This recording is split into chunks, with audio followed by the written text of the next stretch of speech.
অনেকদিন পর একটা হ্যান্ড পেইন্টিং এর জামা রেডি করলাম আমার ভাগ্নির জন্য। অনেকদিন হয়ে গেছে, আমি আসলে এই কাজগুলো এখন তেমন একটা করিও না। তারপরে হঠাৎ করে মনে পড়লো যে যেহেতু আমার রং আছে, আমি একটু জামা বানাইয়ে করে দিই। তো আমি এক কালারের একটা কাপড় নিজে বানিয়ে নিলাম, যেহেতু আমি জামা বানাতে পারি সব বাচ্চাদেরই। তো আমি একটা ফ্রক, নর্মালি একটা ফ্রক যেরকম বানাই সেরকম বানিয়ে নিয়েছি। তো রং পেন্সিল দিয়ে এঁকে নিব, যেহেতু কলম দিয়ে আঁকলে কালো দাগগুলো থেকে যে কলমের এগুলো আর উঠতে চায় না, সেই জন্য আমি রং পেন্সিল দিয়েই আঁকবো। রং পেন্সিল দিয়ে এঁকে নিচ্ছিলাম। আঁকাগুলো তেমন একটা বোঝা যাচ্ছে না, কারণ রং পেন্সিল দিয়ে আঁকতেছি এই জন্য।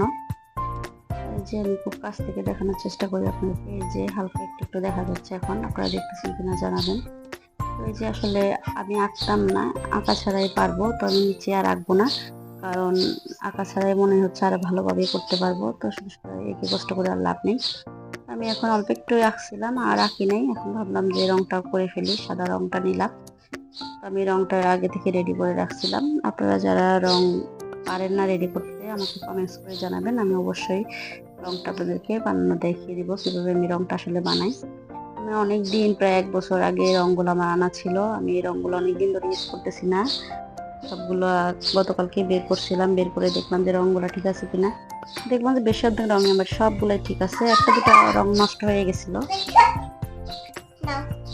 দুটাই আর কি নষ্ট হয়ে গেছিল। তো এই যে আমি সাদা রংটা করছি, তারপর হচ্ছে সবুজ কালারের একটা রং নিলাম, পাতা কালারের, একদম টিয়া কালার। এটা সবুজও না, আমি টিয়া কালারের, কারণ এই জামাটা আসলে সবুজ রংটা বোঝা যাচ্ছে কম। আমি যে এভাবে আর কি নিচেও সবগুলো ফুল করে ফেলছি, উপরেও ওইভাবে করছি, একটা ডিজাইন করে দিলাম। আমি আর রাখছিলাম না। তো কিভাবে কার কেমন লাগছে জামাটা আমাকে অবশ্যই কমেন্টস করে যাবেন। তো আল্লাহ হাফেজ।